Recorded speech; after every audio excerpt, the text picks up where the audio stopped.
Hello दोस्तों, नमस्कार। स्वागत है आपका डेप्थ ऑफ आयुर्वेदा में। इस वीडियो में हम बात करेंगे प्रतिनिधि द्रव्य के बारे में। प्रतिनिधि द्रव्य ये सेकंड ईयर का कोर्स है, सेकंड ईयर का सिलेबस है। ठीक है, डीजी फर्स्ट पेपर में आता है। ये चीज़ पेपर में नहीं, बुक में नहीं दिया रहता है, इसलिए हम इसके बारे में थोड़ा सा आपको वो वीडियो बना दे रहे हैं। और इससे भी 5 या 10 नंबर का क्वेश्चन पूछा जाता है हर साल। तो आइए शुरू करते हैं। प्रतिनिधि द्रव्य, अब इसका मतलब समझेंगे। प्रतिनिधि द्रव्य होता क्या है।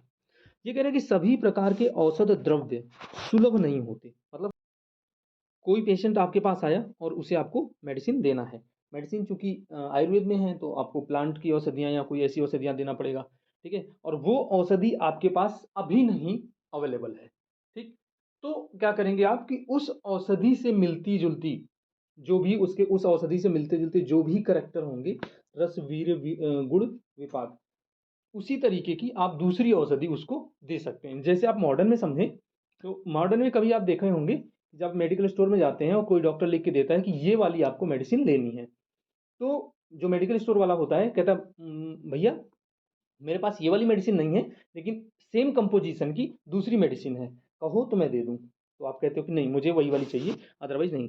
तो आयुर्वेद में अपन ऐसा कर सकते हैं कि अगर मान लीजिए मेरे पास जिस औषधि की जरूरत है वो औषधि नहीं है और उससे रिलेटेड रसवीर गुण विपाक मिल रहे हैं, और उससे रिलेटेड वही औषधि आप दूसरी औषधि उसको दे सकते हैं, तो उसी को बोलते हैं प्रतिनिधि द्रव्य। अब ये कह रहे हैं सभी प्रकार के औषध द्रव्य सुलभ नहीं होते। इस स्थिति में मुख्य प्रधान द्रव्य के अतिरिक्त, हाँ, इस एक चीज आपको यहाँ पे याद रखना है कि प्रधान द्रव्य के अतिरिक्त, मतलब समझ रहे हैं, प्रधान द्रव्य के अतिरिक्त का मतलब हुआ कि जो मेन कंटेंट है, मेन कंटेंट है औषधि वाला, उसको आप नहीं चेंज कर सकते। ठीक है, मेन कंटेंट को आप नहीं चेंज कर सकते हैं, बाकी जो उसके साथ जो औषधि हैं उनको आप चेंज कर सकते हो। सहयोगी द्रव्य या उस द्रव्य के समान गुण कर्म वाले द्रव्यों का प्रयोग करके औषध कल्पों का निर्माण किया जा सकता है। जैसे उन्हें प्रतिनिधि या अभाव द्रव्य के रूप में प्रयुक्त किया जा सकता है। मतलब मुख्य घटक जो होगा उसको आप नहीं चेंज कर सकते हो, बाकी जो उसके साथ औषधियां होंगी उसको, उसके जगह पे आप दूसरी औषधि यूज कर सकते हो। ठीक है, तीसरी डिफरेंशन है, किसी द्रव्य के अभाव में दूसरे द्रव्य का प्रयोग करना हो तो उसी के समान रस विपाक वीर्य वाला द्रव्य होना चाहिए। रस विपाक वीर्य वाला द्रव्य होना चाहिए उसी के समान। ठीक है, तो आप उसको दे सकते हो।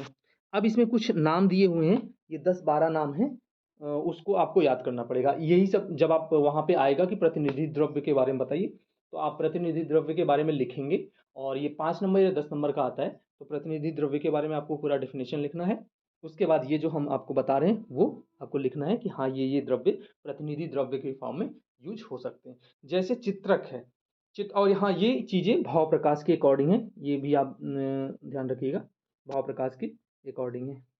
ठीक है, तो अब हम बात करें चित्रक की, तो चित्रक, चित्रक अगर मेरे पास चित्रक नहीं है, ठीक है, तो हम चित्रक की जगह पे क्या दे सकते हैं, दंती अपामार्ग क्षार दे सकते हैं। तगर है तो तगर की जगह पे कुष्ठ दे सकते हैं। धनव्यास है, धनव्यास आपके पास नहीं है तो यवासक दे सकते हैं। मुरवा नहीं है तो जिगनी दे सकते हैं। अहिंत्रा नहीं है तो मानक कंद दे सकते हैं। लक्ष्मणा नहीं है तो मयूर शिखा दे सकते हैं। बकुल पुष्प नहीं है तो कलहार उत्पल पंकज दे सकते हैं। नीलोत्पल नहीं है तो कुमुद दे सकते हैं। कमल नहीं है तो कमल बीज दे सकते हैं। जावित्री नहीं है तो लवंग दे सकते हैं। और हाँ, लवंग जो देने का प्रावधान है ये भैषज रत्नावली के अकॉर्डिंग है, भाव प्रकाश ने इसके बारे में कुछ नहीं लिखा है। उसके बाद पुष्कर मूल नहीं है तो आप कुछ दे सकते हैं। स्थौड़ेक नहीं है तो कुछ दे सकते हैं। चव्य या गज्ज पिपली की जगह पे पिपली मूल दे सकते हैं। भल्लातक की जगह पे चित्रक दे सकते हैं। तो ये इतनी 14 औषधियां हैं जिनकी जगह पे हम दूसरी औषधि का प्रयोग कर सकते हैं आवश्यकता पड़ने पर। अब इस इनमें से जिन औषधियों के बारे में, जिन प्लांट के बारे में आपको नहीं समझ में आ रहा है, जिनके बारे में जानना है, आप कमेंट करके हमें बताइएगा। ठीक है, मैं उसके बारे में आपको एक्सप्लेन कर दूंगा। मैं कोशिश करूंगा दूसरी वीडियो जो लेके आऊंगा उसमें इन सारी औषधियों के बारे में बता दूंगा कि ये औषधि इस प्रकार की होती है, इसमें काम आता है। ठीक है, तब तक के लिए आप मेरे चैनल पर बने रहिए। धन्यवाद। लाइक करें, शेयर करें, सब्सक्राइब करें। मिलते हैं नेक्स्ट वीडियो में।